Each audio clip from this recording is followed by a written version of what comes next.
My wife and I were in those chairs, gripping each other's hand. The moment the lights go down, Megan starts crying. I'm feeling sorry for her, but I'm also really angry with myself that we're stuck in this situation. I was ashamed that it got this bad. I was ashamed to go to my family. Because to be honest with you, like a lot of other people my age could probably relate to, I know that I'm not going to get from my family what I need.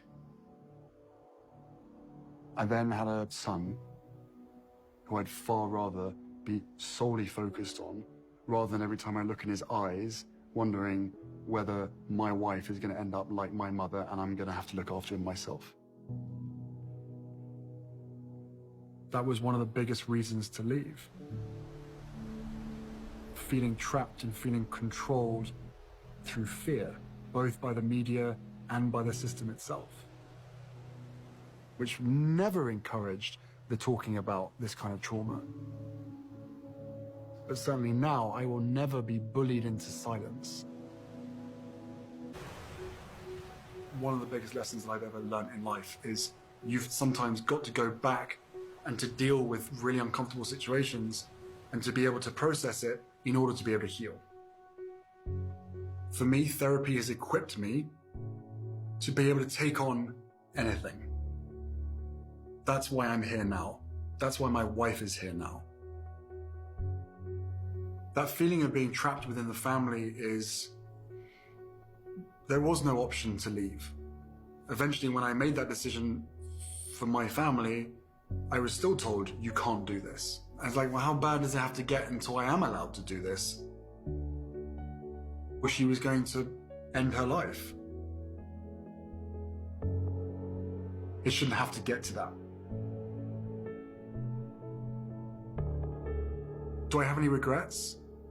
Yeah, my biggest regret is not making more of a stance earlier on in my relationship with my wife and calling out the racism when I did. History was repeating itself. My mother was chased to her death while she was in a relationship with someone that wasn't white. And now look what's happened. You want to talk about history repeating itself? They're not going to stop until she dies. It's incredibly triggering to potentially lose another woman in my life. Like, the list is growing. And it all comes back to the same people, the same business model, the same industry. Because my father used to say to me when I was younger, he used to say to both William and I, well, it was like that for me, so it's going to be like that for you. That doesn't make sense. Just because you suffered, that doesn't mean that your kids have to suffer. In fact, quite the opposite. If you suffered, do everything you can to make sure that whatever experiences negative experiences that you had, that you can make it right for your kids.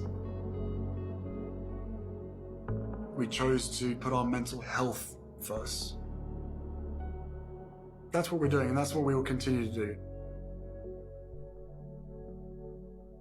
Isn't this all about breaking the cycle? Isn't this all about making sure that history doesn't repeat itself? That whatever pain and suffering has happened to you that you don't pass on?